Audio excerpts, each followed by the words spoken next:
ఒక హిస్టారికల్ ఎఫర్ట్లో బిల్లుల నేపథ్యంలో ఈరోజు ఈ చర్చ జరుగుతున్నటువంటి సందర్భంలో నాకు మీ అవకాశం ఇచ్చినారు. I humbly thank you sir. Before I get into the details of the bill sir, I would like to swiftly respond to some of the observations made by the Honorable Minister Gar. Whether someone likes or dislikes it, but it appears to be that the government has decided without a dialogue and then wanted to initiate a dialogue after deciding. That's what it appears to be, which is dictatorial, number one. Number two, we are in an August house, upper house and Vare Cheppinaru. ఈ upper హౌస్లో ప్రజాస్వామ్యాన్ని కాపాడాలా, రాజ్యాంగాన్ని కాపాడాలా, ప్రజల యొక్క అభిమతానికి మనం దర్పణంగా చట్టాలు తయారు చేయాల్సిన బాధ్యత మన పైన ఉంటుంది.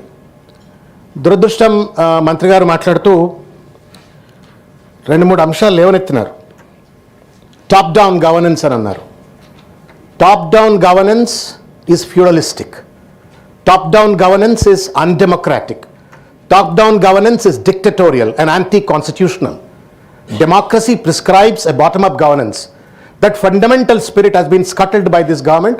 దురదృష్టం. మరి ఎవరు గైడ్ చేస్తూ ఉన్నారో ప్రభుత్వానికి, ఏ రాజ్యాంగం గైడ్ చేస్తుందో తెలియదు కానీ they are following completely anti constitutional, anti democratic entire process. మీరు అంటుండొచ్చు, ఎందుకయ్యా మరి ఏముంది, మీరు కూడా జిహెచ్ఎంసీలో మెర్జ్ చేసినారు, కొన్ని పెంచినారు, వాళ్ళు కూడా పెంచుతున్నారు. ఏ ప్రక్రియకైనా సరే ప్రజాస్వామ్య స్ఫూర్తి, ప్రజాస్వామ్య పరమైన ప్రక్రియ అనేటువంటిది పునాది. రాజ్యాంగ నిబద్ధత, ప్రజాస్వామ్య ప్రక్రియ, పారదర్శకత, ఇవన్నీ కూడా నాకు తెలుసు. కాంగ్రెస్ పార్టీ మేనిఫెస్టోలో నేను 2023 18 మేనిఫెస్టో రాసింది నేనే, 23 మేనిఫెస్టో కూడా చదివిన నేను. సుపరిపాలన అనేది ఫస్ట్ చాప్టరే ఉంటుంది. అందులో పారదర్శకత అని చెప్పని, తర్వాత ప్రజాస్వామ్య విలువలను కాపాడుతామని చెప్పని, జై సంవిధానం అని చెప్పని రాజ్యాంగం పట్టుకుని దేశమంతా రాహుల్ గాంధీ గారు తిరుగుతున్నట్టుగా తరుణంలో ఇవాళ రాజ్యాంగ స్ఫూర్తికి విరుద్ధంగా ఈ యొక్క చట్టాన్ని పట్టుకొచ్చినట్టుగా కనబడతా ఉంది. రెండవది, వారు అన్నారు ఒక మాట, ఇంటిగ్రేటెడ్ ప్లానింగ్ కోసం అని చెప్పని. Integrated planning versus centralised administration. Nobody has a problem for integrated planning. Planning commission ఉంది, ఇంటిగ్రేటెడ్ ప్లానింగ్ కాదా? నీతి ఆయోగ్ ఉంది, ఇంటిగ్రేటెడ్ ప్లానింగ్ కాదా? But does mean that planning commission రద్దు చేసి ప్రతి రాష్ట్రానికి తెలంగాణ ప్లానింగ్ కమిషన్ ఇంకా అట్లా అని చెప్పని పెట్టుకునే అవకాశం కూడా ఇచ్చినారు. But does not mean that those institution should not exist అని చెప్పని. వీళ్ళు ఇంటిగ్రేటెడ్ ప్లానింగ్ కావాలనేటువంటి ఒక నెపంతో సెంట్రలైజ్డ్ అడ్మినిస్ట్రేషన్ పట్టుకొస్తూ ఉన్నారు, which is against the spirit of 74th constitutional amendment. So sorry to say they are scuttling the very spirit of the Rahul Gandhi Jai Samvidhan. They are also scuttling the very spirit of Rajiv Gandhi.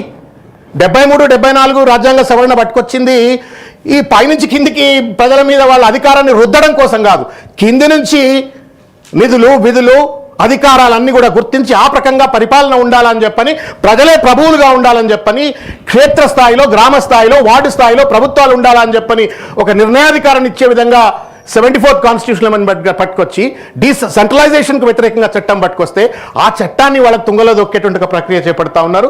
ఇది దురదృష్టకరం. As a democrat, as a someone who believes in the constitution, as someone who advocates always the principles of constitution, మాకైతే నిజంగా కూడా బాధ కలుగుతూ ఉన్నది. మరి ఏం పారదర్శకత, ఏం సుపరిపాలన, ఏం రాజ్యాంగ నిబద్ధతో వాళ్ళు దయచేసి చెప్పాలని చెప్పని నేను కోరుతా ఉన్నాను. అధ్యక్ష 2 విషయాలు. ఇంకొకటి, వారు మాట్లాడిన అంశాన్ని నేను మళ్ళీ కూడా రీట్రీట్ చేస్తా, దయచేసి బేర్ చేయాలని చెప్పని కోరుతా ఉన్నారు. వారే అన్నారు 2025 ఎండింగ్లో సెన్సస్ అయిపోతుంది, కొత్త స్టాటిస్టిక్స్ వస్తాయని చెప్పని. ఎందుకండి ఇంత ఆగమాగం? ఏం కొంపలు పడుతున్నాయి? పిడుగులు పడుతున్నాయా? తుఫాన్ వస్తుందా? ఏం ఆగమైపోతా ఉన్నాం మనం? What is that pushing this government? We don't understand without consulting anybody, without discussing with anybody. ఒక డ్రకోనియన్ లాస్ అన్ని పట్టుకొచ్చేసి ఎన్ఫోర్స్ చేయాల్సిన అవసరం ఏంటి? After all, we are in democracy. నాకు బాగా గుర్తు, నేను I heard many a times what Rahul Gandhi used to talk even in the parliament as a leader of the opposition. The foundations of democracy lies in the discussion, dialogue, consultation, consensus. ఇవేమీ లేకుండా మేము ఇష్టం వచ్చినట్టుగా నన్ను complete చేయండి అన్న please. ఎవరెవరు శాసనసభ్యులు ఏమేమి ప్రతిపాదనలు చేశారు, ఎన్ని కన్సిడర్ చేసిన డాటా కూడా తమకు పంపిస్తారు అధ్యక్ష. Without democracy, without debate, without discussion చేసుకున్న నిర్ణయం కాదు ఇది. 5,000 అప్లికేషన్లు వచ్చినాయి అధ్యక్ష. 5,000 అప్లికేషన్లు వాటిని అన్నీ కూడా గౌరవ శాసనసభ్యులు ఇచ్చిన జోనల్ చేంజెస్ కావచ్చు, డివిజన్ చేంజెస్ కావచ్చు, ఎక్కడెక్కడ జెన్యూన్ ఉందో మేము గతంలో అబ్నార్మల్, మీకు తెలుసు ఈ డిలిమిటేషన్కి సంబంధించి కొన్ని ఉన్నటువంటి వెసులుబాట్లలో. మనకు ఉదాహరణకు ఇక్కడ ఉన్నటువంటి కుక్కట్పల్లి కాన్స్టిట్యూన్సీ తీసుకుంటే 4 లక్షల చిల్లర ఓట్లు ఉండే అధ్యక్ష 2009లో. వేరే కాన్స్టిట్యూన్సీ తీసుకుంటే 1,30,30,000 2,50,000 ఓట్లు కూడా ఉండే. నేను వేరియేషన్ దాంట్లో ఇప్పుడు కూడా 44,000 ఒక కట్ ఆఫ్ లైన్ పెట్టుకున్నప్పటికీ 1-2 ఎక్సెప్షనల్ కేసులలో తప్ప ఎక్కడ కూడా మేము వీలైనంత వరకు నెంబరింగ్ మార్పు లేకుండా చూసేటువంటి ప్రయత్నం చేసినాం.